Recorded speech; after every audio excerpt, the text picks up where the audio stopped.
Yo, what's up, guys? Yeah. My name is Pone. This guy's got something on the side of his face. Sorry.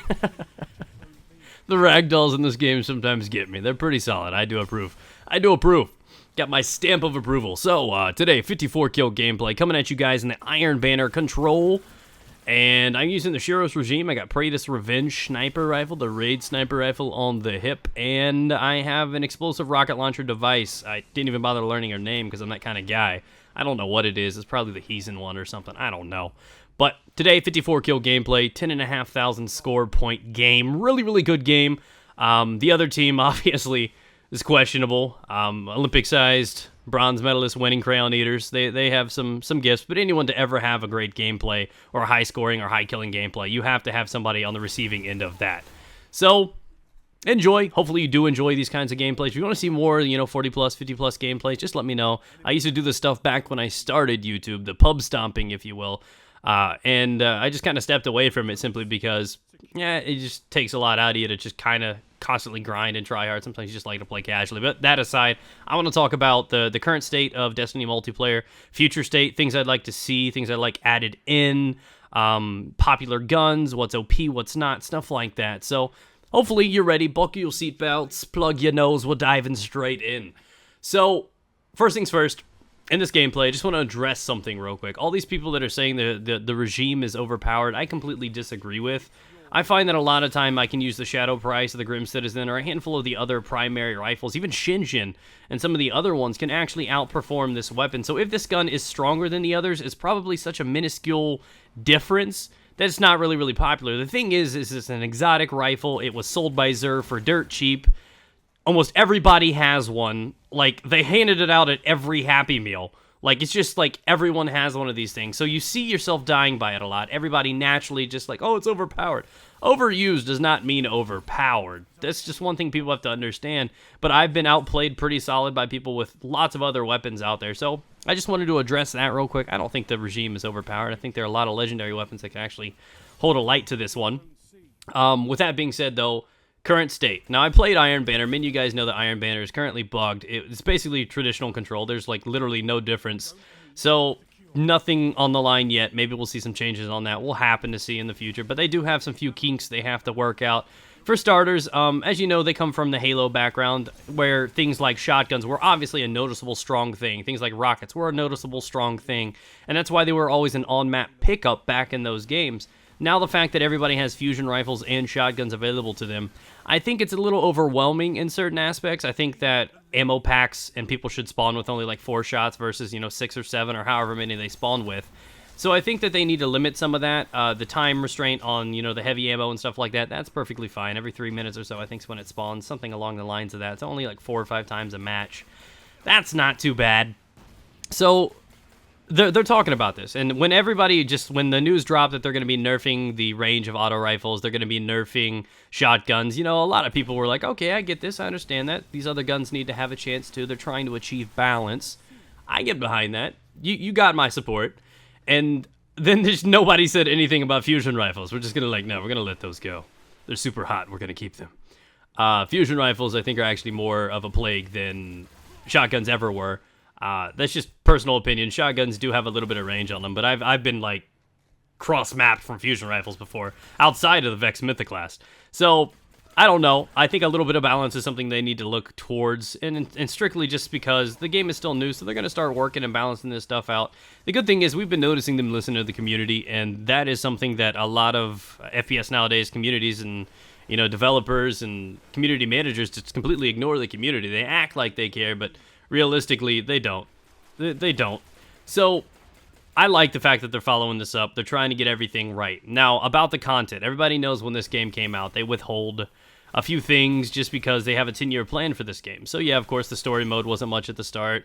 And the same thing out of this. There's a few maps that you can play. Sadly, there's only 4 game types. Now, coming from a group like Bungie and just Halo, the background, I mean, I'm used to having tons and tons of game types, rotation type game types, things that are modified in there. I was extremely saddened to see that Capture the Flag was not in the game. I was sad that King of the Hill games like that. They could even do like kill confirm type games type. And the fact that those are not available yet really makes me sad, because Control is strictly the only objective-based game type in the game, and I think it's silly, actually. A lot of people don't play the objective that hard because you can still get quite a lot of kills. You can actually, a team can, if skilled enough, play a game, let the enemy team control all 3 points and still win. They get a bonus for when they get kills, but if a team is skilled enough, they can really treat Control like a team deathmatch and win without ever having to touch a single objective. And I may do a challenge on that too. I'll get a few guys together to prove that you can do that, and that can be that silly and absurd sometimes. Next up, let's talk about the reward system, the thing at the end of the game. Now, how I feel about this is quite simple. Many people know how I stand with this one.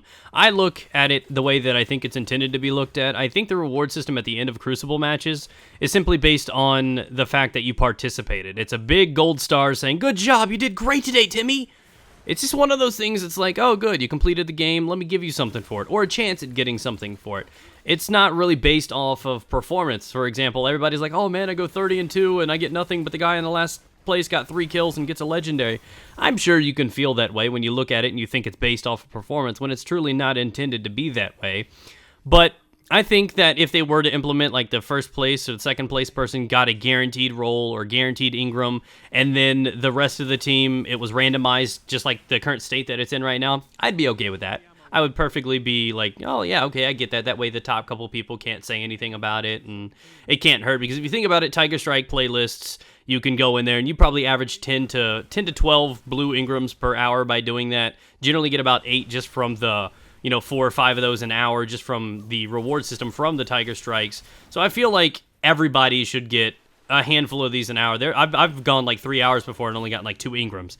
And that's a little absurd. There needs to be a better system in play for the Crucible victory. Like everybody needs to get at least 1, and then everything after that's random or something. They can work on that a little bit, twerk that out a little. Yeah, I say twerk instead of tweaking, because before Miley fucked it up, twerk was actually a thing from where I'm from. So whatever, screw that along.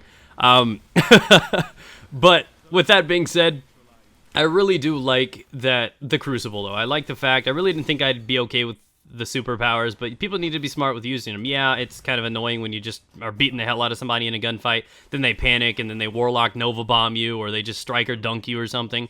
But realistically, that's a good thing for the team. If they really wasted that one super on little oh me, then I did a good job. I'm okay with taking one for the team to stop that kind of thing from happening.